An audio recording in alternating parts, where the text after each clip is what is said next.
Hello, hello. This is Margaret. Thanks for stopping by my channel on this live or after, most likely after. You're on BookTube. Thanks for um, being on BookTube with me. It's a slow adjustment back in.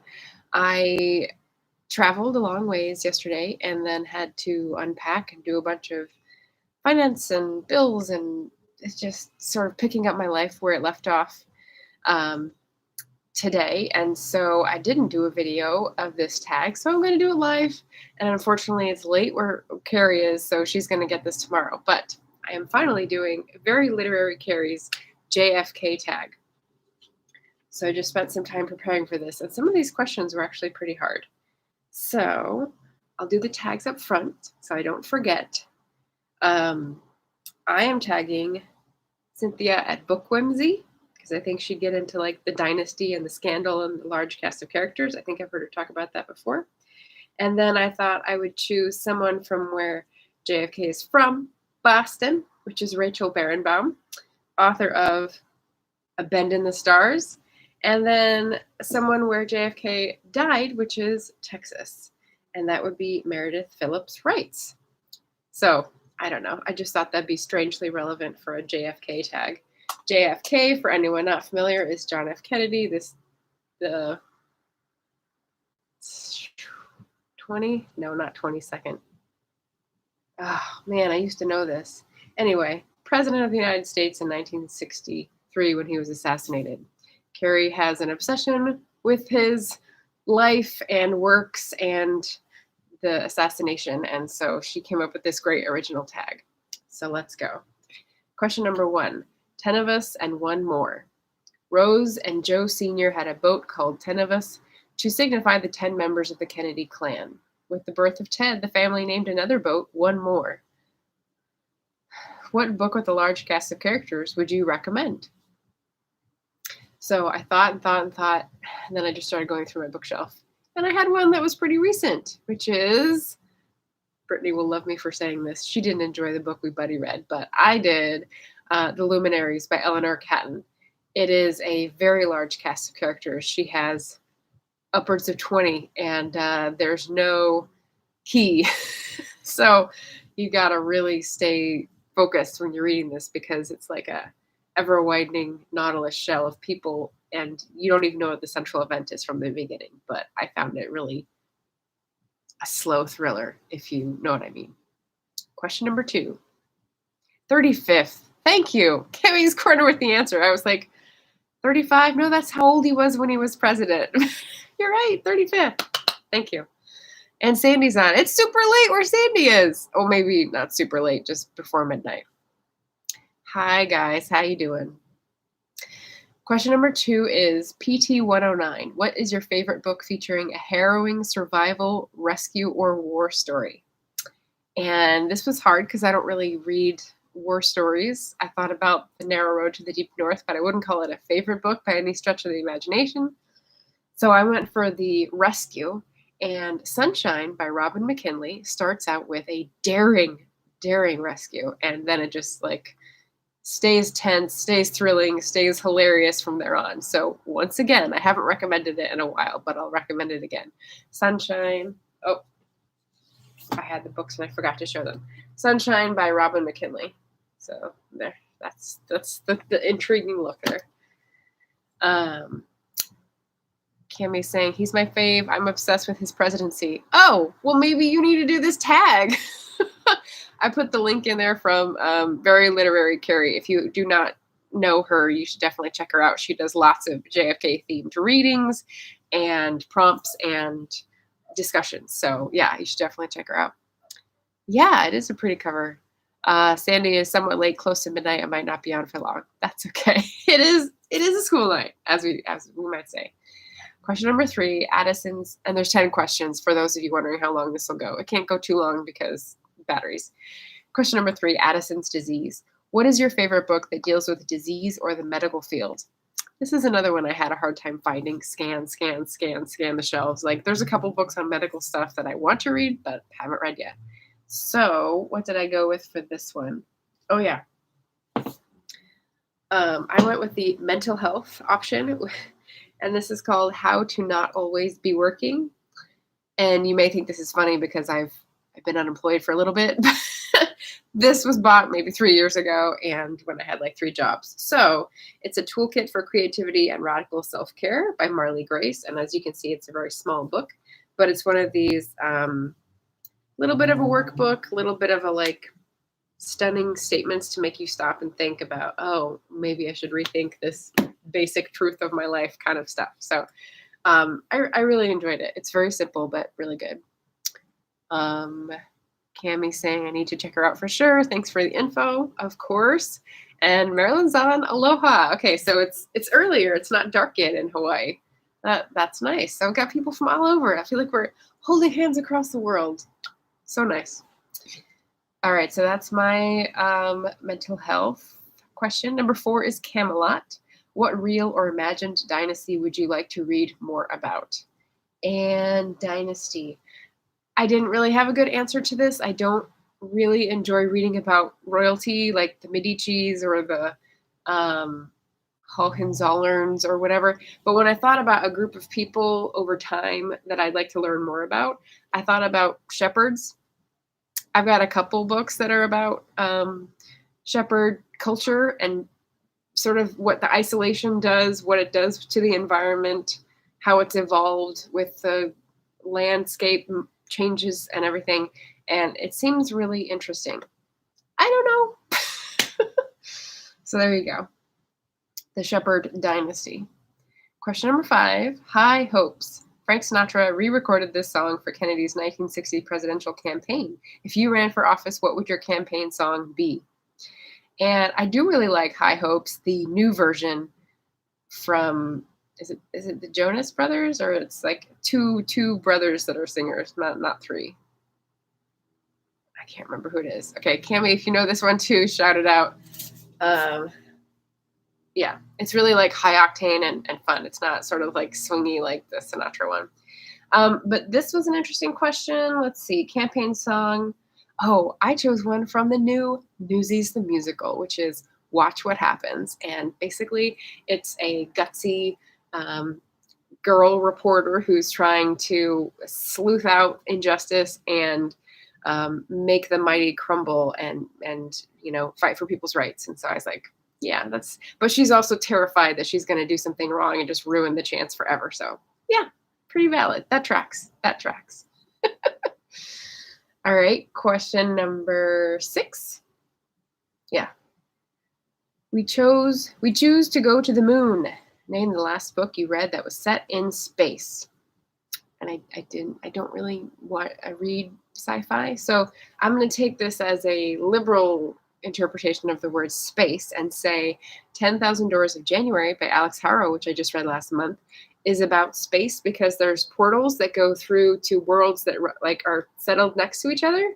So I'm going to call that space. And it was really good. I listened to it through Libro.fm and the narrator was really good. So that was impressive. And it was just, so if you watched my review of Minimum Wage Magic, I sort of compared it because Minimum Wage Magic was like the middle grade version of 10,000 Doors of January because there was so much more world building and character building and depth and like points of tension. So instead of like, oh, tug of war between these two things and oh, romantic interest, it was like 4 different ropes around our champion pulling different directions and her life interest, not like a romantic thing. So anyway, really good. Can we Panic at the Disco? That sounds about right. Because they're the ones that did, I'm so bad at remembering names on the spot. They did a version of a song from a movie and they have a music video and they clipped them together and I can't remember what it is, but I loved it. Was it Waitress? No. Anyway. Yes, I like Panic at the Disco. I think that's right. All right, so 10,000 Doors of January. Do it. Question number 7, coconut. The coconut shell JFK carved a rescue message on during the PT-109 incident was encased in plastic and used as a paperweight in the Oval Office. Do you have any neat desk items or mementos? And since I was in the bedroom looking at the bookcases where I have my read books, everything else is mostly unread, I took a couple from there, which is some weird ones and some cute ones. This is a little like clay, I don't know, character carved by a very promising artist in high school. And so I've had this 20 years. And if you can believe it, it's survived.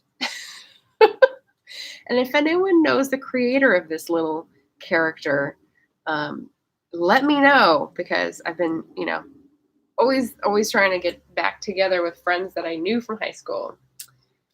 And then these two, these are cute. Do you guys know what these are? The little Mr. Men comics. This is Mr. Happy, and this is Little Miss Scatterbrain. I thought it was Little Miss Bossy, which was the one I got identified with the most as a kid. But yeah, Scatterbrain doesn't really fit, but they're cute, and I like the little cheery faces. I read all these books as a kid when I was growing up, so that was fun.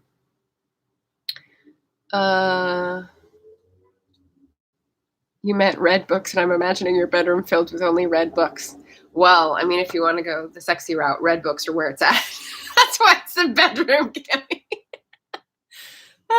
Mr. Men. I love that book series. Yeah.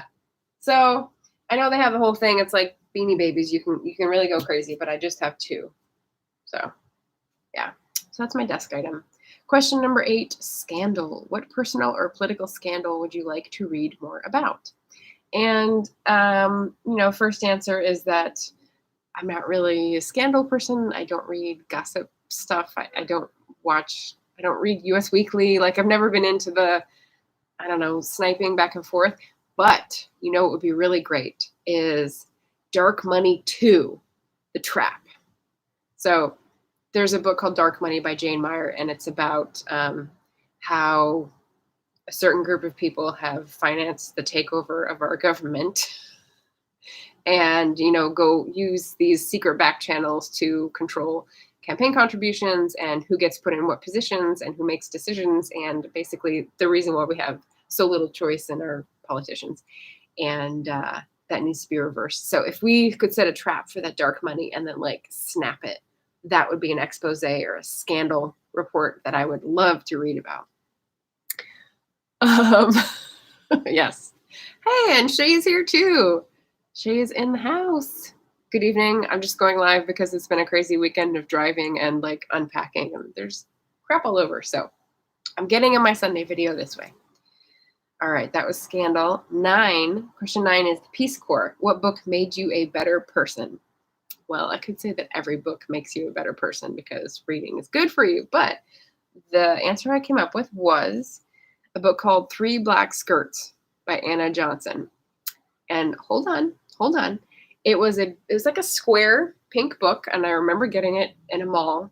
My sister got it and gave it to me as a gift later because I really wanted it. I was in college, and it's kind of like a lifestyle guide, but it's not just about what to wear to a job interview. It's also about those life details that we all wish we'd been taught before we had to go out into the real world, about advocating for yourself in power dynamic situations which are unbalanced, and keeping links of community, keeping up friendships, and how important that is, rather than just flitting from place to place and then feeling alone, getting the blues, and and volunteering for environmental causes. There were all these different things that they went through, and also clothes and makeup, and those are the ones I took from the least, obviously.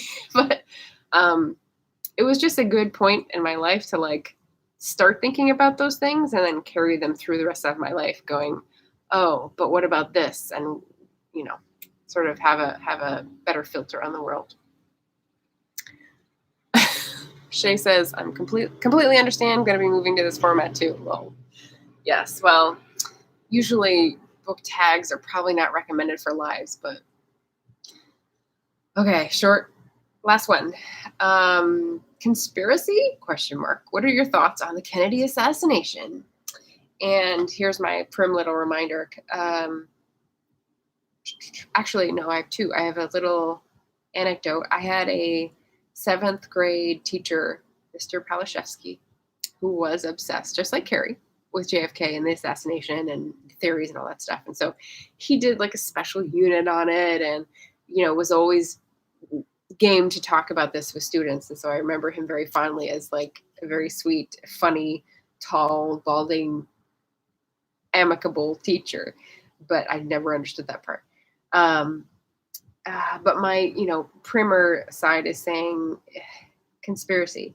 Well, the truth in the Kennedy assassination is probably shrouded in lies, but today's lies are more important to untangle. Bam! So instead of living in 1963, I feel like we have lots more important and urgent things to do right now. So that's my answer, Carrie. Cabby says, I have so many thoughts on the assassination of JFK. For starters, it wasn't Oswald. Yes, so Lee Harvey Oswald, Saran. We've got all these theories. You can get down and dirty with the theories. All right. Anyway, that is my tag. As I said, I tagged Rachel B, Cynthia Bookwimsey, and Meredith Phillips Wrights. So, or anyone who wants to do this. So obviously, Cammie, if you're obsessed, you should probably do this too. And if my 7th grade teacher, Mr. Palashevsky, ever comes on and sees this, he should do this tag too. All right. Well, this is late night for me, guys. This is 9 o'clock for me. So thanks for tuning in. I can never do this time slot, but it was nice to see some different faces at a different time. And let's see. Marilyn says, I was in my 8th grade singing class when someone came in and told us that President Kennedy was shot. They sent us home, and I remember everyone in the street was crying. Yeah, kind of like when they landed on the moon, when everyone was outside looking up at the sky. That kind of solidarity.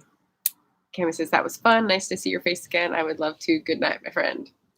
Good night, everybody. Thanks for tuning in. Have a lovely week. Good luck. Stay safe. And, there we go. Talk to you later.